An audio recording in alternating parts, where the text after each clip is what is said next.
I think he's just coming up with excuses, to be honest with you, of why not to face me. I know he wants that money fight, but what champion who literally has had the belt around their waist for 30 seconds saying, hey, give me a money fight? I mean, but what are the chances that we get it on in November, my friend? Well, I think that you say you want to fight Robbie Lawler, and you'll get an opportunity to fight Robbie Lawler, because who I want to fight now is, I think Nick Diaz comes off suspension in 2 days. He's a money fight. I've been in this game. I'm an OG. I've been here for a while. I want to make the big dough. You know, I was kind of laughing in my head. I was all smiles there at behind the desk, but I was like, really?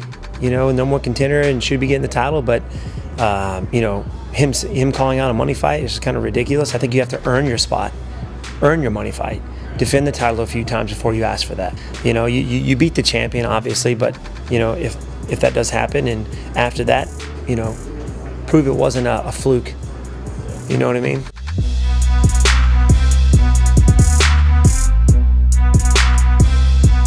You know, he weighed in, what, as heavy as possible, 168. He's just too small for the division. I mean, you got guys like Tyron and Robbie Lawler, I mean, walking around about 200 pounds, it's just too small. It's like, you know, me trying to go up to 185. I mean, I stand next to Chris Weidman, it's ridiculous. You know, he grabs me by the wrist, and I feel like a little kid, I can't get away. And I think he's just too small for the division. I mean, that doesn't say that he may go up and do it, or maybe have a super fight with somebody in the 170 division, but just to stay there, I don't think so, man. That'd be too rough on him.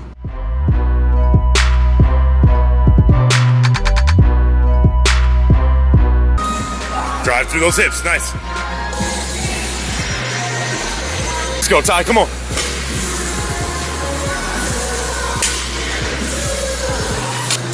One, two, three, and off. There you go, keep those hips low, let the knees out. Yeah, there you go, good control back, explode forward. Woo. Ty, stay tall. Woo! We go. Back to it.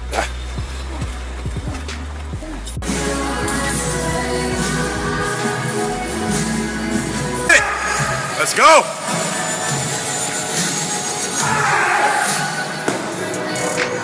Blood on the tire right there. Sprint it out. Make that tight turn. Stay low. Sprint home, let's go. Let's go. Woo! Beast in it. Go, keep and go, keep and go, keep and go.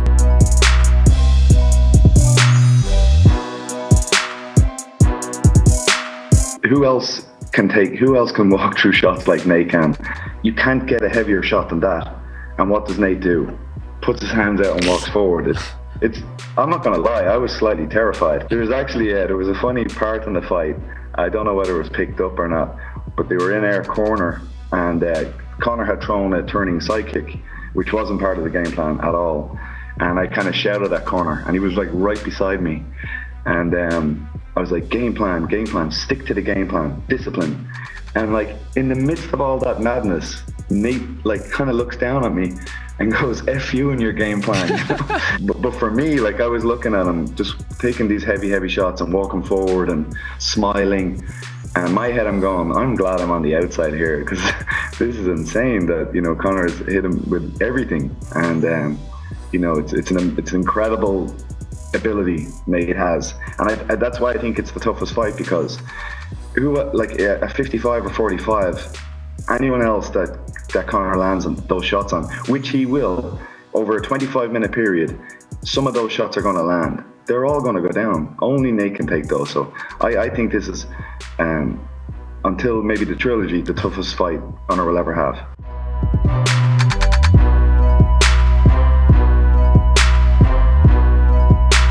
You know, I've been working or trying to work with Vince for years, you know, and it was obviously very difficult. You know, Vince is a maniac. He's a fucking competitor, man. That's what he is. If you look at what Vince McMahon has accomplished in all of his years, and to still be on top, still doing it.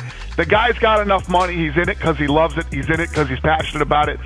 I would say that this last Brock deal, and when Ronda went over and did the WWE, WrestleMania, Yeah. I'd say those were the two, out of all the years of dealing with Vince and everybody, those were probably the two best experiences. I think that Vince, and definitely Stephanie and Triple H. Stephanie and Triple H are always great. Always great, always cool to work with. You know, Vince has been very difficult in the past, but in the last several years, he's been much better. He's a fucking maniac. He's an animal. He's a competitor. He wants to win, and you know, that's his nature, and I respect it. Yeah.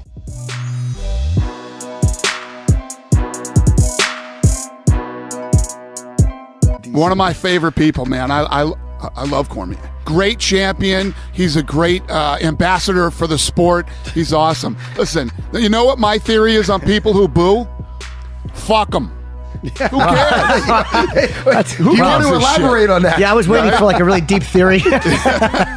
As Cormier like gets bummed out by it. You can see, like when they start booing him, he gets so bummed out. But you boo me.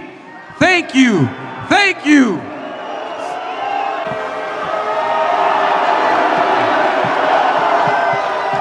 Hey, guys, that makes a lot of sense. It really does make a lot of sense. Anybody who's listening who boos Cormier, he is one of the nicest fucking guys in the world. Classy, super fucking nice, and you're a dick if you're booing Cormier. Do you think the thing is literally flipped? You know, it seems like the more Jon's got in trouble, the more the people love him.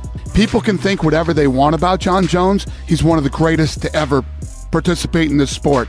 The guy is so fucking talented, you know, but he does not stop getting in trouble. And it's so sad to see because, you know, the fights that this guy could be in, the records that this guy could break, if he can just get his shit together. Jones put his finger in his eye, dirtiest fighter in MMA.